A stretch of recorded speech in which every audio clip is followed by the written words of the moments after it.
Thank you, Sophie. So much fun. Let's just give our music program some love. So, Sophie, Rick and I were talking about you. Yeah, we were.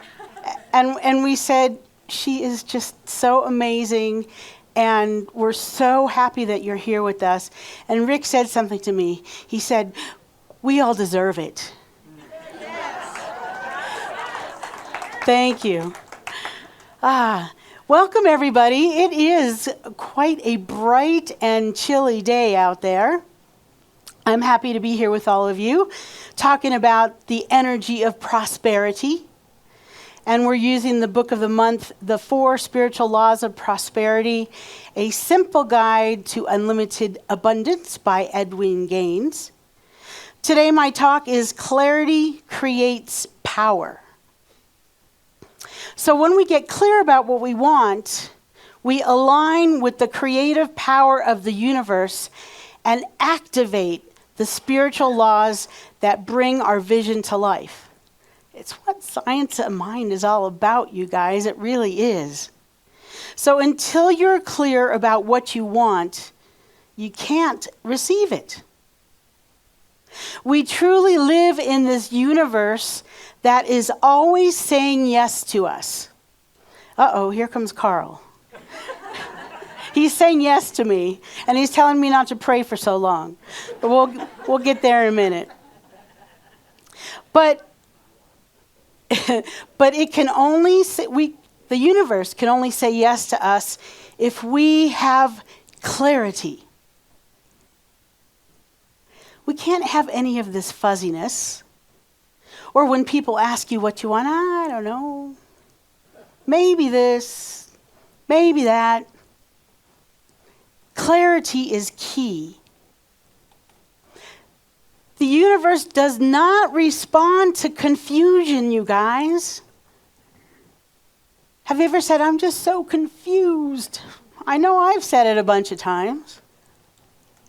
Typically for me, when I say I'm confused, there's something that I don't want to admit. There's something I don't want to see. There's something I don't want to know. So be careful when you hear yourself, I'm confused. That's a signal for me to sit down with my feelings and say, what is it that I want in this moment? So as we explore today, I'm going to bring you some spiritual laws to help us live this prosperous life. Now, last week, if you were in this room, you, like me, raised your hand saying that you wanted a more prosperous life. So that's why you're here today. Because we all raised our hands. We all said, yes, I want a more prosperous life. So the first one that I'm going to give you is the clarity. The law of clarity, the first spark of creation. Edwin Gaines teaches us that clarity is the foundation of prosperity. The foundation of prosperity. You must decide what you want. Most people never get what they want because they don't decide what it is. Maybe it's too scary to say, that's what I really want. Because if you say, that's what I really want, and you feel like you don't get it, then you're like, well, not for me. I don't get what I want. See, that not for me part, that little voice that snaps back, that's the part that is guiding your life then. We'll get more into that in a minute. But Spirit can only do for us what it can do through us. In other words, vague intentions produce vague results. When we move from confusion to clarity, we become a direct channel for divine intelligence. Because we all are wired in the same way. I've said this before. Our humanity is our divinity. We are divine intelligence in these body temples that we get to live in. So clarity isn't just about knowing what you want, but it's also knowing who you are. Like Jim said, we're all children of God, made in the image and likeness of the One. It's in our DNA. It's in our cells. It's in our atoms. It's in everything that we think and every situation that we're in. So when you're grounded in your divine nature, you speak your word with confidence, authority, and power. So I just have to interject this. We're week 2 in our class, Change Your Thinking, Change Your Life. And this week we started talking about prayer treatments. And before we even started talking about what each step is, the first thing that we talked about is how you must know what you want a treatment for. Clarity. You have to know what your purpose is. So to clarify what you want in your prayer treatment, it's essential to understand your true purpose. Sometimes when we're praying for specific things, Ernest Holmes tell us, we get them and we're still not satisfied and we're saying, hey, what's up with that? It's because it's not wrong to have something specific. However, you want to know the feeling behind what you want. So if you're wanting, for instance, a brand new car, what's behind that feeling? For me, having a vehicle that I know works and is safe and gets me where I want to go is freedom. What I ultimately want is freedom. I want freedom to go where I want to go, to experience nature, to be able to take whatever I have in my family, my wife and my dogs into the mountains so that we can explore together. I want freedom to live my life, to experience this beautiful place that we call Utah. So I want to tap into those feelings of what I want and not just the specifics of the new car. So, the next law I want to tell you about is called the law of mental equivalence. Vision with feeling. So Ernest Holmes calls this the law of mental equivalence. You might have heard a lot of metaphysicians in this particular faith use that term a lot. And I remember going into my first Science of Mind center, and they're saying this. I'm like, what the heck are they talking about? And it really took me a minute to wrap my mind around it. So I wanted to bring a simple way of explaining it to you. When we get clear on our vision, and we feel it, we see it, we claim it, we become vibrationally aligned with it. So, the law of mental equivalence says that your outer world will always reflect your inner world. Okay, that is a burn sometimes. Right? When your outer world is out picturing in a way that you're like, what is that? Oh, it's happening again. Rick says every day. It's a great indicator of what's going on inside. So your thoughts, your beliefs, your mental pictures set the limits of what you can experience. If you have limits, if you say, no, I'm just never going to be whole or healthy, or no, I'm never going to be wealthy, I'm never going to be able to travel, I'm never going to have whatever it is that's on your list, then that's setting your limits. That is what is going to manifest in your life.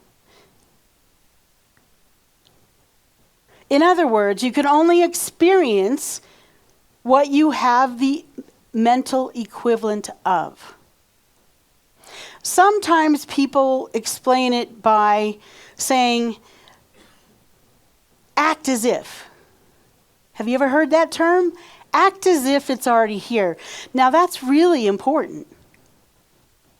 Because if I'm acting as if I am abundant, when somebody comes to me and says, can you help me with XYZ, or I'm at the market and I see someone struggling to pay their bill, I'm going to act as if I am abundant and I am going to pull out of my pocket whatever they need and help them.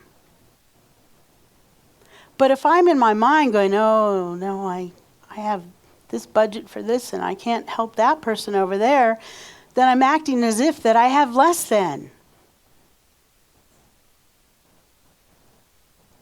Think about that. Bless you. See, we must provide a mental equivalent for the good that we desire. We must provide a mental equivalent for the good that we desire. If we're always giving mental equivalent to the lousy stuff, we're going to get more lousy stuff. There's plenty of it, but there's also lots of good. And there's nobody saying that you can't have it, Linda. There's nobody saying that. What happens, we say it to ourselves. So this means if you want more prosperity, you must think it, you must feel it, you must imagine it for yourself as you being prosperous. If you wish to have more love, see yourself as lovable and loving. So here's some simple ways of practicing this. First of all, like I said, decide what you want. Make a decision. Stick by it. Write it on a piece of paper. Put it on your fridge. I see a new kidney for Mark. Right? Let's all see a new kidney for Mark. Imagine it vividly. Imagine how it feels to have what you've already been requesting. Like, how does it feel to drive around in that new vehicle knowing that it works well and it gets you to the mountains? How does it feel to know that you can book your next vacation? How does it feel to be playing in the water? To be snorkeling with the fish? Or to be skiing up at Brighton? How does it feel? Those feelings, that's what I'm talking about. You want to walk around with that feeling. Because what's the other side of that? I don't have it, but I want it, but I don't have it. That doesn't feel good. Release doubt is the next one. Align with your new thinking. You have to align with this new thinking. And you know what, you guys? It's a muscle.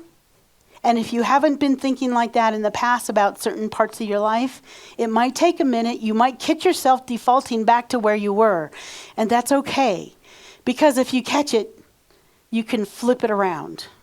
The moment you catch it, you can flip it around. And then finally, like I said, act as if it's already true. So your mind is this mold. It's like a casting of your life. I thought about this a little too late, but I was at a center one time when the minister was doing a talk just about this subject. And what he did was he strategically placed around the room different Jell-O molds. There was like a goldfish and a bear and a heart. That's like our mind. Whatever you put in there molds to it, and that's what you get. Is your mind molding to lack, or is your mind molding to abundance?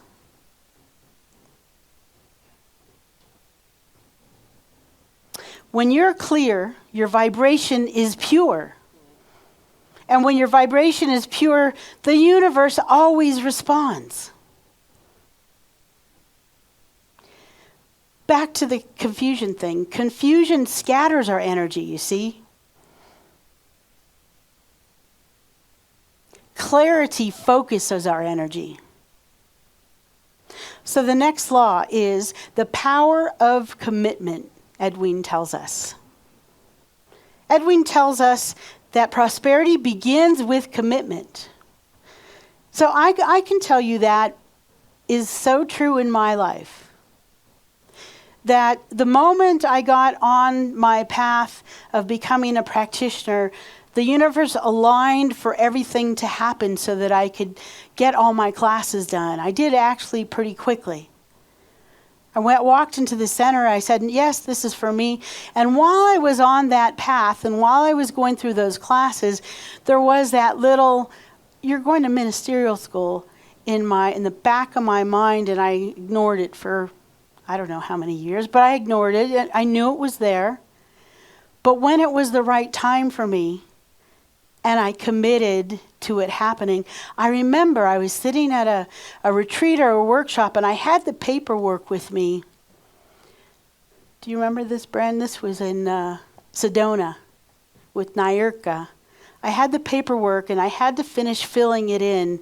It was to apply to go to ministerial school.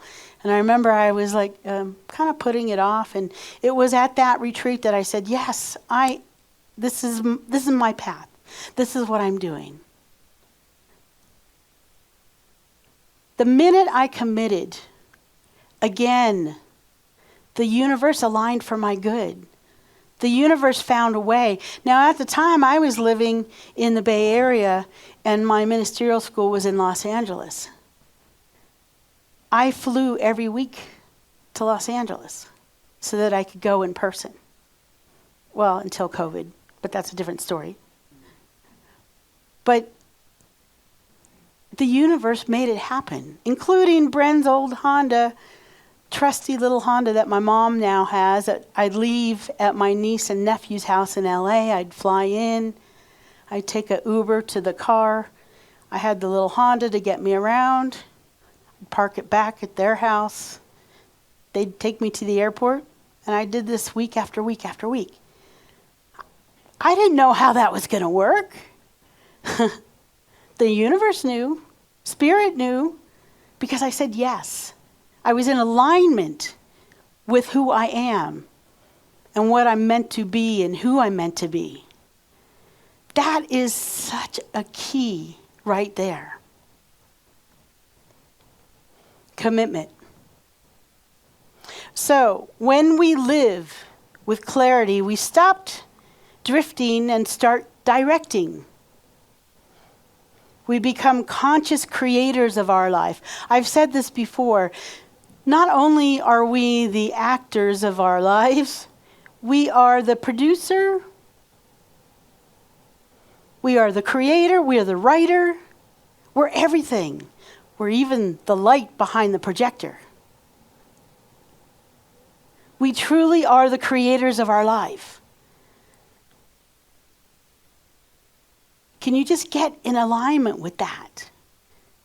So, and I'm not saying this for you to beat yourself up. Well, then, no, look what I've created. This movie's kind of crappy. No. I'm saying it so that we wake up. Wake up. If you don't like your movie, write a new movie. Make it fun. Make it exciting. Make sure Hawaii is involved. I'm saying that to myself.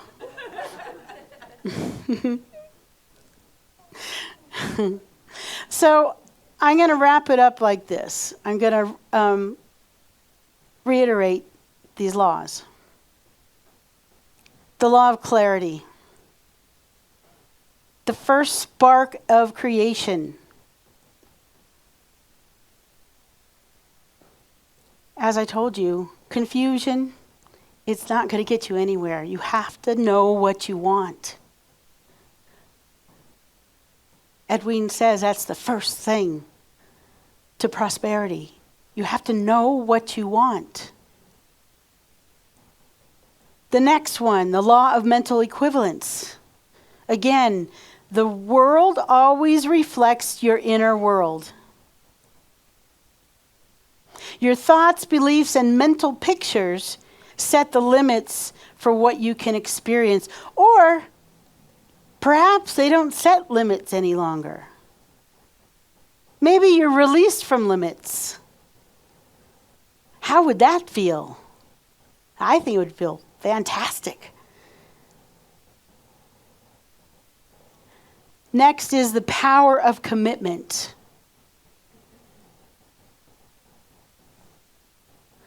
And I'm going to throw a couple more in there, because a lot of us in this room know about the law of attraction and have studied it. The law of attraction, focus is power.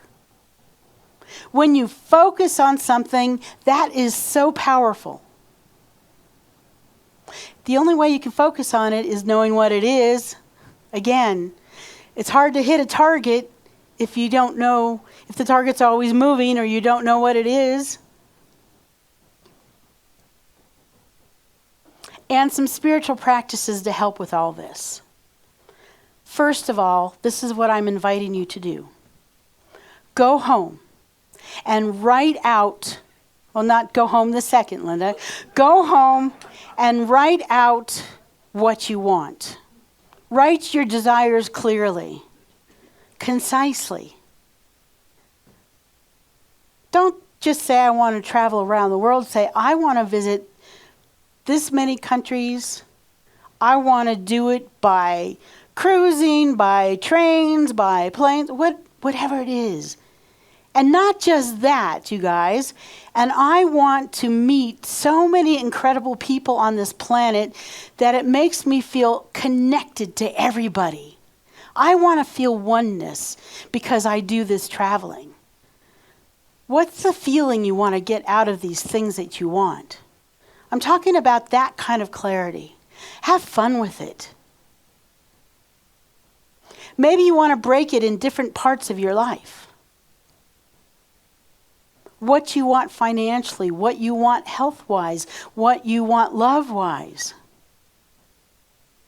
Whatever it is for you. And you guys, everybody in this room is in different parts of our life. So some of us on here might want things that other people don't want. Whatever you want is perfect for you. The next one is affirm with conviction.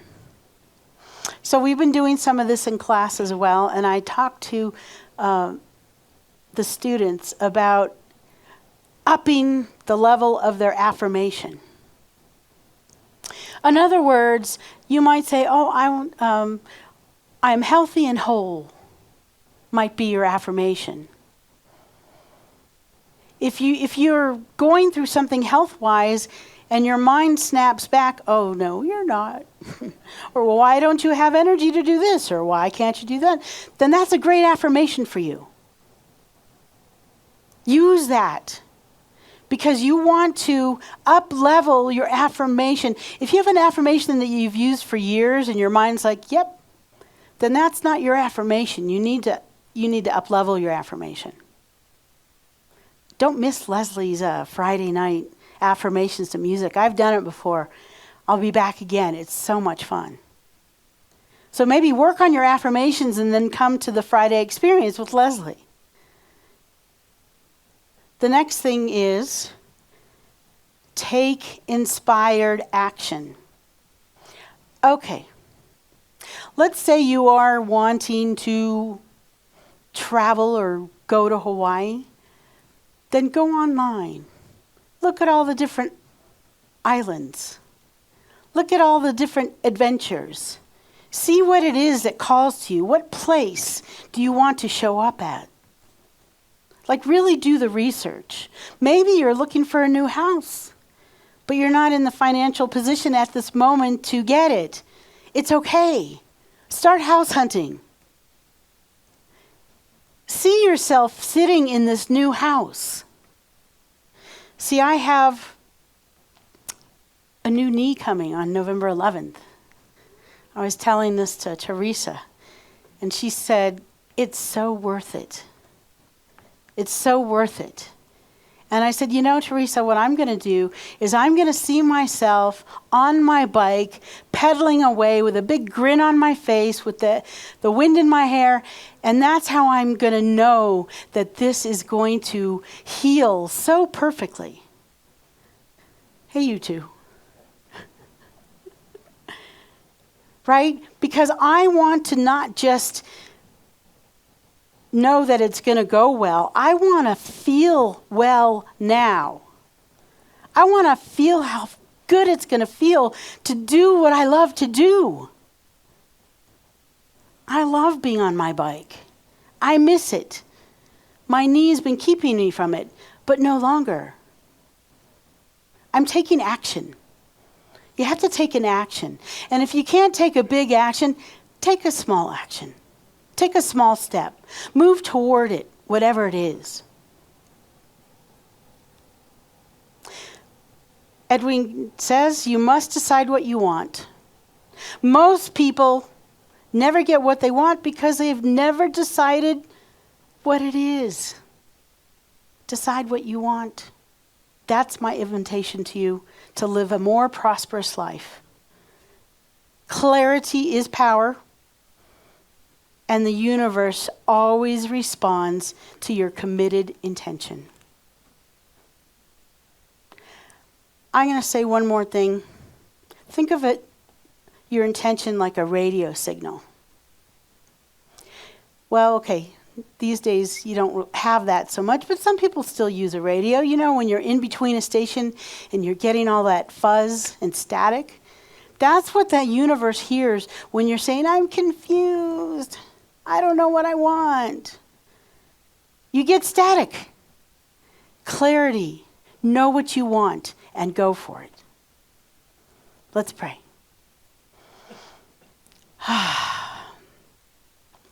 Take in a deep breath.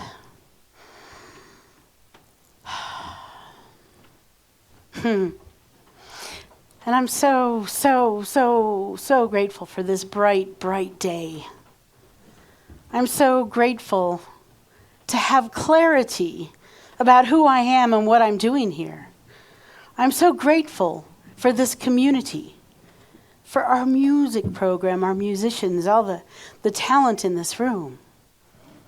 I am so grateful for Raj, for Brian, for our AV team that always makes us look good and sound good and allows our love streamers to be a part of what we do here. Grateful. I am mostly grateful to know that there is only one. And in this oneness, the universe delights in its creation of these beautiful mountains with the snow that is coming down, the golden and red and yellow leaves that are dropping on the ground. Delight in its creation. Delight. Knowing that it's everywhere and everything, every moment of every day. Because I know this is true. I know that I am one and the same as the one. That I can never be separated from it because love, light, creativity, power is what I am.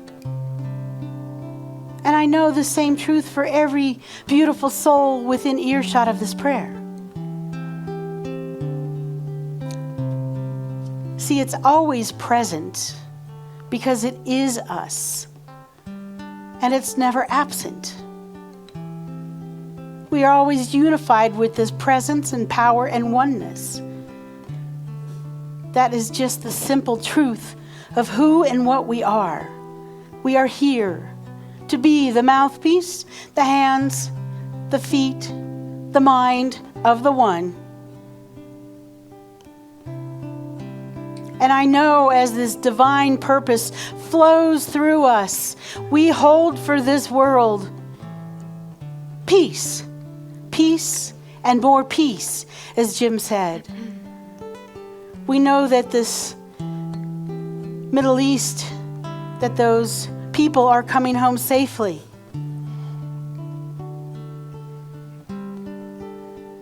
Peace beyond what the human minds that have held that part of the world not at peace for centuries. We know there's another way.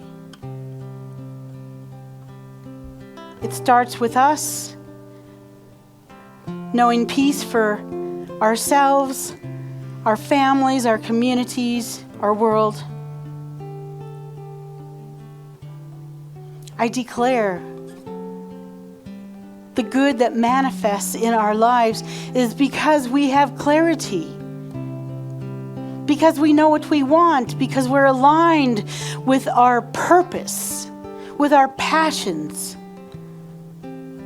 I also know for Mark that he is in alignment with this new kidney donor that is coming forward right now saying, I want to help, I want to be the one. He's ready for it. We hold this as a community for him and his life. I know this for all of us in here that have different diagnoses and challenges within these body temples. Whether it's impending surgeries or things that we're healing from, that the body knows what to do, how to do it, how to support us so that we can show up as the divine light that we are, the divine peace that we are, the divine love that we are, and life that we are, with how we express ourselves. That's what I know is happening here.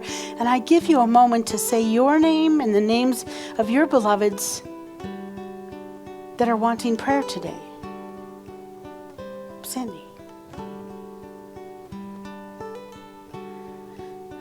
My dear Madeline, Shauna, Tyreek, and the whole family. All my beloveds. My beautiful community. Yes, yes, yes. There's no request too small and no request too large. The universe hears it all. And the answer is always yes. So for this answered prayer, I am thankful. I am grateful. I feel it. I feel answered prayer in my bones, in my body. I know it in my mind. I feel it in my heart.